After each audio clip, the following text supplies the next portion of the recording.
ॐ नमो भगवते वासुदेवाय नमः। ॐ श्री सरस्वती नमः। ॐ श्री कृष्ण चरणाभ्यां नमः। कृष्णाय वासुदेवाय हरये परमात्मने प्रणतक्लेशनाशाय गोविन्दाय नमो नमः। लोकाभिरामं रणरण्यधीरं राजीवनेत्रं रघुवंशनाथं कारुण्यरूपं करुणाकरन्तं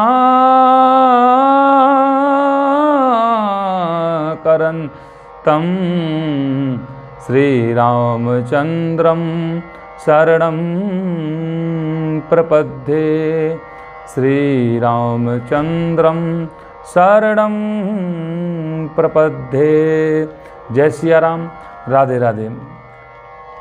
देखिए, आज के समय में आप लोगों को बताऊं कि हमारे लिए जीवन जीने के लिए हमारे घर में सबसे अच्छा और सबसे सुंदर और सबसे ज़्यादा संस्कार किसके अंदर होना चाहिए? हमारे घर के अंदर, हमारे परिवार के अंदर। अगर हमारे घर की स्त्री ठीक है तो हमारा घर स्वर्ग है। अगर हमारे घर की स्त्री, अगर उसके संस्कार ठीक नहीं है, उसके आचरण ठीक नहीं है, उसकी बुद्धि ठीक नहीं है,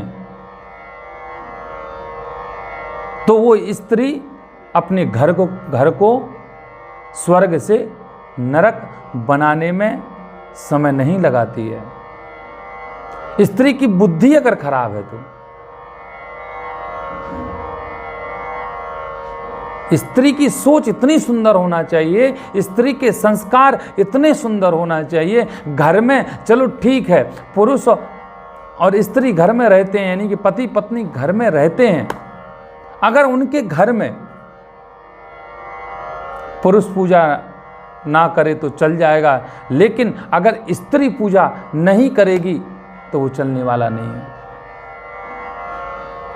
स्त्री अच्छी होना चाहिए। हमारे जीवन में घर की स्त्री के क्या क्या नियम होते हैं, उस स्त्री के लिए क्या क्या करना चाहिए, ये सब विशेष बातें हर घर में हर इंसान को याद होना चाहिए कि हमें घर की लक्ष्मी किस तरह की होनी चाहिए, किस तरह की चाहिए, घर की बहू कैसी होनी चाहिए, घर की बेटी कैसी होनी चाहिए, हमें अपने बेटी को संस्कार किस तरह हमें देने हैं। मैं आप लोगों को बताऊं, स्त्री के 3 रूप होते हैं। अगर स्त्री एक बहुत अच्छी है तो, क्योंकि मैं आप लोगों को बताऊं कि स्त्री जो है क्या 3 रूप कैसे होते हैं। देखिए, अगर एक पति के लिए स्त्री के, उसकी पत्नी के 3 रूप होते हैं, अगर सोचो तो। क्योंकि मैं आप लोगों को एक बात बताऊं कि स्त्री के 3 रूप में सबसे पहला रूप कौन सा होता है? सबसे पहला रूप है मां का। जब वो स्त्री, जब वह पत्नी अपने पति के लिए भोजन कराए तो उस समय उस स्त्री का रूप हुआ मां का रूप। क्योंकि भोजन पत्नी नहीं करा सकती है, भोजन मां करा सकती है। और वैसे तो लोग बोलते हैं कि भाई आजकल की स्त्री तो भाई ऐसी हैं, बोले जब तक जेब में नोट रहेगा तो बीवी आपके पास में बनी रहेगी। लेकिन ये गलत है। अगर स्त्री वो पत्नी अगर सच्ची है, जब अपने पति को भोजन कराए तो अपने बेटे की तरह और पति भोजन करे और अपनी पत्नी को देखे तो माँ के स्वरूप की तरह उस समय वह सोच माँ के रूप की जैसे होने चाहिए, क्योंकि भोजन तो माँ करा सकती है, पत्नी कभी नहीं करा सकती है। इस संसार में भोजन सिर्फ ओनली माँ ही करा सकती है। आपने देखा होगा छोटे छोटे शिशु के लिए, छोटे छोटे बच्चों के लिए माँ क्या क्या नहीं करती है। कोई बहाना देख करके, कोई झूठ बोल करके कहती है बेटा एक रोटी खा लो, तुम्हारे लिए ऐसा कर देंगे, हम वो कर देंगे, तुम्हारे लिए बढ़िया साइकिल लाएंगे, बढ़िया खिलौने लाएंगे। तो कुछ बहाना दे करके माँ अपने बेटे को भोजन ज़्यादा से ज़्यादा मात्रा में कराती है। पहला रूप हुआ स्त्री का, माँ का रूप। और दूसरा रूप कौन सा है? उस स्त्री का दूसरा रूप है लक्ष्मी का रूप। वो लक्ष्मी कब है? जब हम पति पत्नी किसी तीर्थ यात्रा पर जाएं, बढ़िया मंदिर में जाएं, बढ़िया किसी धाम में जाएं, वृंदावन में जाएं, तो हम भैया उस स्त्री के साथ में, वह स्त्री हमारे लिए अगर कोई दान कराती है या हमारे साथ में बैठ कर के कोई यज्ञ करती है या हवन करती है या ठाकुर जी का पूजन करती है साथ में, या कि जब हम अभिषेक कर रहे हैं तो वो हमारे पास में बैठी हुई है और ग्रंथि बंधन बंधा हुआ है, तो उस समय वो पत्नी हमारी पत्नी नहीं है, उस समय वो पत्नी हमारी लक्ष्मी का रूप है। और तीसरा रूप हुआ स्त्री का, जब पति के साथ में आनंदित हो तो उस समय वो पत्नी है। हर स्त्री को मां का रूप देखो, हर स्त्री को देखो। लोग कहते हैं ना कि ये हमारा संसार कब सुधरेगा? याद रखना, हम बदलेंगे तो युग बदलेगा, हम सुधरेंगे तो हमारा देश सुधरेगा। जब हमारी संसार की स्त्री ही जब नहीं सुधरेगी तो हमारा घर परिवार कभी पवित्र और कभी सुधर नहीं सकता है। हमारे हर पुराण के आगे हर किसी व्यक्ति का नाम लिखते हैं तो सबसे पहले सम्मान देते हैं श्री। श्री वर्चस्व मायुष धनम धान्यम बहुपुत्र लाभम सत संवत्सरम सर्त दीर्घ आयु। श्री रामचरितमानस, श्री शिव पुराण, श्रीमद्भागवत महापुराण, कोई भी पुराण उठाइए, सबसे पहले स्त्री है। अगर घर की स्त्री अगर अच्छी है तो देखिए पुराणों में भी सबसे पहले नाम लिखा हुआ है, क्योंकि हमारे इस देश में स्त्री की बहुत इज्जत है, वो आज वो हो नहीं रही है। और स्त्री के नियम सुनिए, स्त्री घर में हो तो उसको किस तरह रहना चाहिए। कोई भी स्त्री हो, याद रखना, कभी भी धर्म से जुड़े हुए कोई भी कार्य करे तो स्त्री के लिए खुले बाल लेकर के कोई धर्म का कार्य नहीं करना चाहिए, कभी नहीं करना चाहिए। स्त्री के जिस समय खुले बाल हैं, खुले बाल लेकर के अगर मंदिर में जाती है तो उस समय स्त्री का वेश्या का रूप हुआ। खुले बाल जिस स्त्री के होंगे तो समझ जाओ ये वेश्या है। इसलिए खुले बाल लेकर के हमें किसी के सामने भी नहीं जाना चाहिए, ये स्त्री के नियम है। और मंदिर तो बिल्कुल देरी ही नहीं नाकना चाहिए कि खुले बाल लेकर के हम मंदिर में जाएं। आजकल की बहू और हमारी बेटी क्या करती हैं कि अपने बालों को बढ़िया धो करके और सोचते हैं चलो मंदिर चलते हैं, जब तक ये बाल भी सूख जाएंगे चलो मंदिर में जल चढ़ा करके आते हैं, पूजा कर करके आते हैं। ये गलत है, ये बहुत अन्याय है हमारे धर्म के साथ में, एक बहुत बड़ा पाप है, बहुत बड़ा पाप। तभी तो आज हमारा सनातन धर्म बहुत पीछे चला जा रहा है कि हम अपनी पीढ़ी को भगवान के बारे में कभी कुछ बताते नहीं हैं। हम अपने घर की लक्ष्मी के लिए, उस स्त्री के लिए, गृह मंत्री के लिए कुछ बताते नहीं हैं। आज वो हमारी घर की स्त्री धीरे धीरे धीरे धीरे लुप्त होती जा रही है। स्त्री का संस्कार हम धीरे धीरे छोड़ते जा रहे हैं। कोई घर में आपकी स्त्री है तो कभी भी उसको आप ये जो ऊपर के श्रृंगार जो होते हैं ना, ये पैंट शर्ट हुआ या टी शर्ट हुई या लोवर हुआ या सूट हुआ, अगर स्त्री का विवाह हो गया तो उसको जीवन में फिर दोबारा कभी ना तो पैंट शर्ट पहनना है और ना कि उसके लिए कोई सूट पहनना है। वो संस्कृति में अपने रहना चाहिए, वो संस्कृति है बढ़िया साड़ी में रहना चाहिए, बड़े लोगों की मर्यादा करना चाहिए उस स्त्री के लिए। घर में पुरुष के लिए आरती याद हो या ना हो, लेकिन याद रखना घर की स्त्री के लिए आरती पूजन बंधन पूरा याद होना चाहिए, क्योंकि वो नित्य करना चाहिए। ठाकुर जी की पूजा करे, नित्य जाप करे, और स्त्री के लिए नियम सुनिए, शाम के समय कभी भी बाल बांधना नहीं चाहिए, यानी कि उसके शाम होने से पहले ही अपनी चोटी को बांध लेना चाहिए। काफ़ी मैंने महिलाओं को देखा है, काफ़ी मैंने बेटियों को देखा है, काफ़ी मैंने स्त्रियों को देखा है,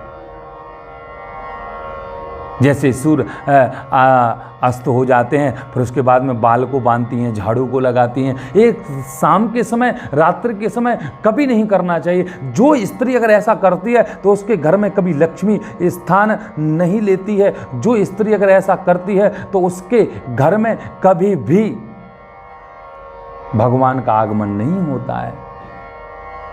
शाम के समय झाड़ू नहीं लगाना है और रात्रि में कभी भी झूठे बर्तन नहीं रखना है। रात्रि में कभी भी झूठे बर्तन घर पर नहीं रखना है। अगर जो स्त्री करती है तो उसके घर में कभी पैसा नहीं रुकता है, उसके घर में हमेशा दरिद्रता आती रहती है, हमेशा दरिद्रता आती है। जो स्त्री अपने घर में रात्रि के बर्तन को जूठा रखती है, साफ नहीं करती है रात्रि में, तो उसके घर में बहुत बीमारी उत्पन्न होने लगती है। आपने कभी देखा भी होगा, जिसके घर में जूठे बर्तन पड़े रहते हों रात्रि में, रात्रि के बर्तन सवेरे आप साफ करोगे तो आपके घर से कभी दर्दता व दुख कभी दूर होने वाला नहीं है, वो और आपके पास में आता जाएगा, पास में आता जाएगा। इसलिए घर की स्त्री के लिए रात्रि में भी अगर कोई 11 और 12 बजे भोजन करे तो भले ही 4 बर्तन है तो रात्रि में वो भी मांज करके साफ करके घर में रखना चाहिए, फिर चैन की नींद को सोना चाहिए। प्रातः तो झाड़ू लगाओ, बढ़िया सफाई करो, स्नान करो और ठाकुर जी का पूजन चालू करो। ये हमारे लिए बहुत आवश्यक है स्त्री के लिए। और याद रखें कि स्त्री का पहला नियम यह है कि पहली रोटी जब भी आप बनाएं तो गाय को देनी चाहिए पहली रोटी, और लास्ट की रोटी हमेशा कुत्ते को दो।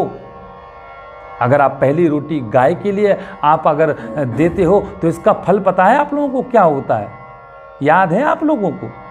अगर पहली रोटी गाय को जाती है तो ये संसार गौ की तरह हो जाता है। हमारे राष्ट्र की माँ गौ माता है, हमारे गौ माता की सेवा करते हैं लोग। अगर गाय के लिए हमारे घर से पहली रोटी गाय खाएगी तो हमारा पूरा का पूरा घर, हमारे पुरुषों की सोच, स्त्रियों की सोच गौ की तरह सोच हो जाएगी। अब पता चलता है कि पहली रोटी गाय को देनी चाहिए तो पता चलता है कि पहली रोटी पति ही पा लेते हैं और बीच की रोटी बच्चे पा लेते हैं और लास्ट की रोटी बचती है तो वो स्वयं स्त्री स्वयं पा लेती है कि अब कौन 4 रोटी और बनाए, अब तो समाप्त हो गई तो 1 रोटी बची है, लास्ट की कुत्ते की रोटी खा लो।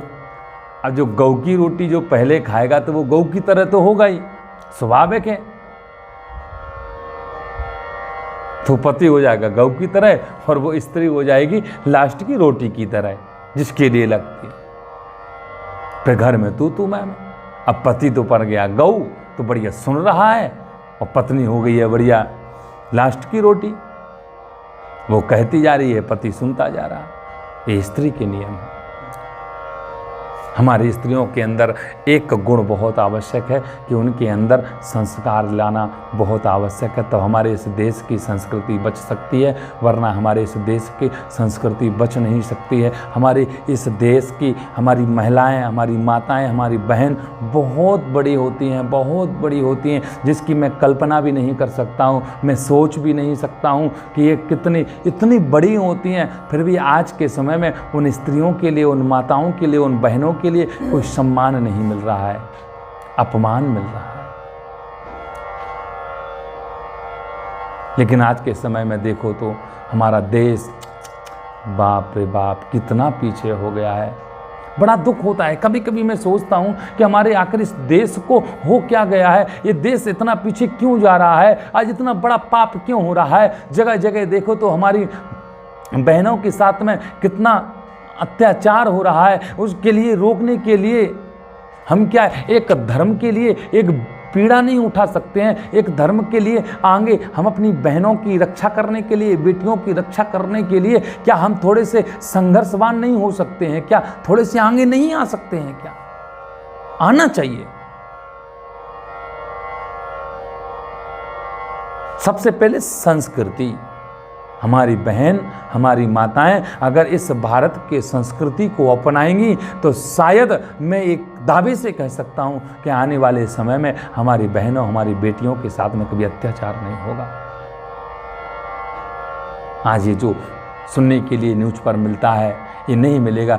जब वो अपने सुंदर संस्कृति कपड़े में रहेंगे तो कभी उनके साथ में कभी खराब नहीं होगा, क्योंकि इंसान की सोच ही, जैसा देखोगे तो वैसा ही तो करोगे, जैसा खाओगे अन्न वैसा होगा मन, जैसे पहनोगे वैसे दिखोगे मार्केट में, और जब अच्छे सभ्यता से देखोगे। मैं एक बात कहता था कि स्त्री के लिए अपने 2 काम बहुत जल्दी कर लेने चाहिए, बहुत जल्दी। एक, सबसे पहले स्नान स्त्री के लिए बहुत जल्दी कर लेना चाहिए, बहुत जल्दी। और दूसरी बात यह है कि भोजन स्त्री के लिए बहुत जल्दी कर लेना चाहिए। पर स्त्री दोनों काम बहुत लेट करती हैं। जब नहाने जाएंगी, बाथरूम में चली गई ना, तो फिर 1 घंटे में निकलती हैं। अब जल्दी क्यों करना चाहिए कि मेरे शरीर के अंग को कोई देख ना ले। हमारा अंग कपड़ों से ढका हुआ होना चाहिए। पहले तो नीचे तक बढ़िया साड़ी पहनते थे, बढ़िया सूट भी पहनते थे, तो बच्ची का अंग नहीं दिखता था, बेटियों का अंग नहीं दिखता था, स्त्रियों का अंग नहीं दिखता था। अब तो भाई छोटे कपड़े होते जा रहे हैं, बहुत छोटे, शॉर्ट पहनना है, हवा लगना चाहिए, अच्छे दिखना चाहिए। अरे क्या अंग को दिखा करके आप सुंदर बनते हो? अंग को दिखा करके सुंदर नहीं बनते हो, अंग को दिखाकर तो आप अपमानजनक लगते हो। आप तो, आपकी सभ्यता वो बता देती है कि जिसने जिस प्रकार के कपड़े पहने हैं वो उसी प्रकार का होगा। जब आपके कपड़े अच्छे होंगे तो संसार में या मार्केट में, आप कहीं मंदिर में, कहीं आप अकेले जाएंगी तो लोग समझ जाएगा एक किस तरह की औरत है, एक किस तरह की बेटी है। अगर आपने वो शॉर्ट वाले कपड़े पहने होंगे तो आपकी वहाँ पर सुरक्षा कभी नहीं हो पाएगी, क्योंकि आप खुद ऐसा बनकर के गई हो। और बढ़िया संस्कृति से जाओगी तो लोगों की दृष्टि भी बिल्कुल चेंज हो जाएगी कि ये बच्ची संस्कारवान लगती है, इसके आचरण, इसकी सोच इसकी गलत नहीं हो सकती है, इसलिए वो आपकी सहायता करेगा, बल्कि आपके उस समय का फायदा नहीं उठाएगा। ये हमारे जीवन में, हमारी स्त्री के लिए, हमारे बेटे के लिए हमेशा याद रखना कि हमारे लिए कुछ उनके लिए सुधारना है। हर बेटी को ये गायत्री का जप करना चाहिए। मैं एक बात और बताऊं, कई लोग ये कहते हैं कि महाराज जी स्त्रियों के लिए कभी हनुमान चालीसा नहीं पढ़ना चाहिए, बहुत लोग कहते हैं, पर ऐसा नहीं है। बेटियों के लिए हनुमान चालीसा नहीं पढ़ना चाहिए, कई लोग मना करते हैं। मैं कहता हूँ कि हनुमान चालीसा हर इंसान को पढ़ना चाहिए। जो लोग ये कहते हैं कि मंदिर में शूद्र नहीं जा सकता है, पिछड़ा वर्ग का लोग मंदिर में नहीं जा सकता है, ब्राह्मण और सामान्य ही इंसान मंदिर में दर्शन करने जा सकते हैं, तीर्थ पर जा सकते हैं, वही कथा का पुराण सुन सकता है, ऐसा कहीं भी नियम नहीं है। हनुमान चालीसा भी हर इंसान पढ़ सकता है, मंदिर भी दर्शन करने के लिए हर मनुष्य जा सकता है, क्योंकि भगवान ने जाति इस बांटा नहीं है, जाति के लिए जाति पात को बांटा नहीं है, समाज को बांटा नहीं है। हम आप लोगों ने, राजनेताओं ने हमारे समाज को बांट दिया है, इधर उधर कर दिया है, वो तो बांटने में लगे हुए हैं, क्योंकि हमारे देश के साथ में बहुत बड़ा षड्यंत्र किया जा रहा है कि ये सनातन धर्म धीरे धीरे लुप्त हो जाए। इसलिए हमारे इस संस्कृति के लिए, सनातन धर्म के लिए अगर बचाना चाहते हो तो इतना याद रखना कि हमारे घर की हर महिला के लिए, हर परिवार के लिए, हर पुरुष के लिए, बच्चों के लिए, बेटों के लिए संस्कारवान बनाइए। आपका जीवन इतना कल्याणमय हो जाएगा कि आपने स्वयं ने कभी कल्पना नहीं की होगी, कभी सोचा भी नहीं होगा कि हम 1 साल में कहां से कहां पहुंच गए। संसार के इस प्रपंच में मत पड़ो। कोई पागल है धन दौलत का, कोई धन कमाने में ही लगा है, 1 नंबर से ना आए तो 2 नंबर से आ जाए, 2 नंबर से ना आए तो 4 नंबर से पैसा आना चाहिए। बस पैसा पैसा पैसा पैसा पैसा पैसा पैसा। कोई पागल है धन दौलत का, कोई पागल है बेटे नारी का। और आप, कई लोगों को तो मैंने यही देखा है भाई, जिसके यहाँ संतान नहीं होती तो बेटों के लिए पता नहीं कहाँ कहाँ नहीं भागते हैं। अरे मेरे पास में ऐसे ना जाने कितने लोगों का फ़ोन भी आया। अभी मैं कुछ समय पहले मैं कहीं गया था, कथा हो रही थी, तो वो पति पत्नी आए मेरे पास में, बोले महाराज जी आप एक काम करो, मेरे पास में 2 बेटी हैं और 2 बेटी हैं, अब मुझे पुत्र चाहिए और 1 साल से गर्भ भी नहीं ठहर रहा है। भैया मैंने कहा चलो ठीक है, ये प्रसाद लो, ये ले जाओ, कल्याण हो जाएगा, तुम्हारा कल्याण हो जाएगा। लेकिन आने वाले समय में वो गर्भवती हो गई और बाद में पता चला कि महाराज ये तो कन्या का जन्म हुआ, मुझे तो पुत्र चाहिए था। ऐसी सोच क्यों है?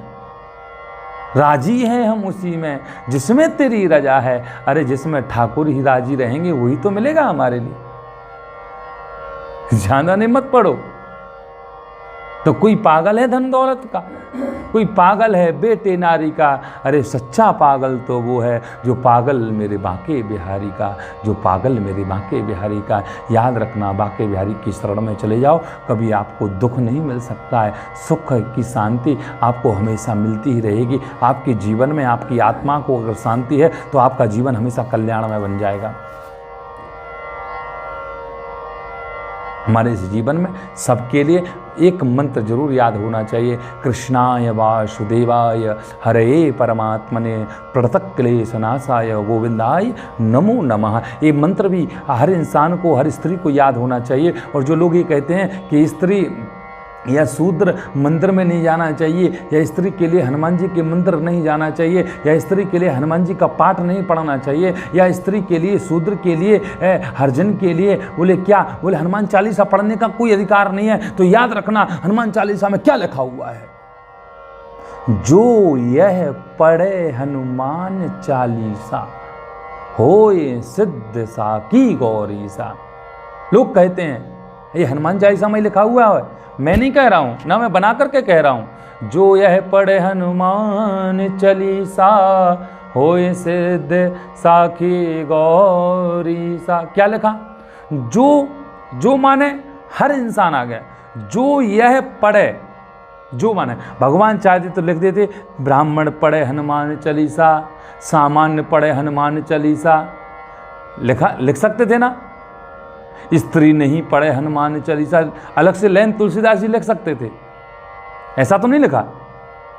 क्या लिखा? जो यह पढ़े हनुमान चालीसा। जो यह माने हर इंसान, कोई भी अदर इस संसार में, इस पृथ्वी पर आने वाले इंसान के लिए, हर प्राणी के लिए अधिकार है कि जो यह पढ़े हनुमान चालीसा हो ये सिद्ध साकी गौरीसा। कोई भी इंसान पढ़ सकता। कलयुग केवल नाम आधारा, सुमिर सुमिर नर उतर नहीं पारा। भगवान ने कहा कि इस कलयुग में कलयुग केवल नाम आधारा, हर इंसान के लिए भगवान का नाम बिल्कुल आधार है। भगवान के नाम की डोरी को पकड़ के रखिए, भगवान के नाम के उस करंट को पकड़ के रखिए। आपके शरीर में वो करंट आता रहेगा, आपको ऊर्जा मिलती रहेगी, आपको शक्ति मिलती रहेगी। जब मिलती रहेगी तो आपके अंदर जो करंट, बढ़िया सुंदर करंट आएगा, तो आप भगवान के पास में उस करंट के माध्यम से पहुंच सकते हो। कलयुग केवल नाम आधारा, उस नाम को आप जप सकते हो, रट सकते हो। सुमिर सुमिर नर उतर ही पारा। सुमिर सुमिर, सुमिर सुमिर माने सुमिरन सुमिरन करते करते करते करते उतर ही पारा। आप इस पार से उस पार चले जाओगे। देखो याद रखना, हमारे लिए एक नदी में तो नौका डली रहती है, इस पार से उस पार हो जाते हो, बैठ जाते हो नौका में बैठ करके। याद रखना, इस संसार से और उस तक, ऊपर तक पहुंचने के लिए ना तो नौका चलती है, ना कि कोई प्लेन चलती है। वहां जाने के लिए तो सीधा का सीधा भगवान से कनेक्शन होना चाहिए। भगवान ही स्वयं की नौका में बैठा करके आपको उस पार ले जा सकते हैं, वरना इस संसार का कोई भी प्राणी आपको इस संसार से उस संसार तक कोई पहुंचाने वाला नहीं है। इसलिए कलयुग केवल नाम आधारा, सुमर सुमर नर उतर नहीं पारा। इसलिए मैं ये कहता हूं, स्त्री को हनुमान चालीसा पढ़ने का पूरा अधिकार है। कहीं भी नहीं लिखा है। अगर कोई भी विद्वान, कोई भी संत अगर ये कहेगा कि महाराज जी ये आपने गलत बताया है कि स्त्री को हनुमान चालीसा पढ़ने का पूरा अधिकार है, हाँ मैं कह सकता हूँ। कोई भी इंसान मुझे ये बता दे कि ये कहीं नहीं लिखा है या कहीं लिखा हुआ है कि स्त्री कभी हनुमान चालीसा नहीं पढ़ सकती है, तो मैं उसकी जीवन भर गुलामी करूंगा। कहीं नहीं लिखा है। लिखा होता तो जो हनुमान चालीसा जिसने बनाया है ना, वो हनुमान चालीसा में लिख सकता था कि इस स्त्री को कभी नहीं पढ़ना चाहिए, जो स्त्री पढ़ेगी हनुमान चालीसा होए सारी दुख में गौरी सा, सारा दुख उसको मिलेगा, ऐसा लिख सकते थे तुलसीदास जी, लेकिन नहीं लिखा है। इसलिए मेरा आप लोगों से यही है कि हमारी माताएं, हमारी बहन हमेशा हनुमान जी की आराधना कर सकती हैं। जय सिया राम, जय जय सिया राम। हमेशा आप उस जप का निरंतर करते रहें। हनुमान चालीसा नित्य 5 हनुमान चालीसा का पाठ करें, आपका बेड़ा पार हो जाएगा। बोले वृंदावन बिहारी लाल की जय। जय जय श्री राधे।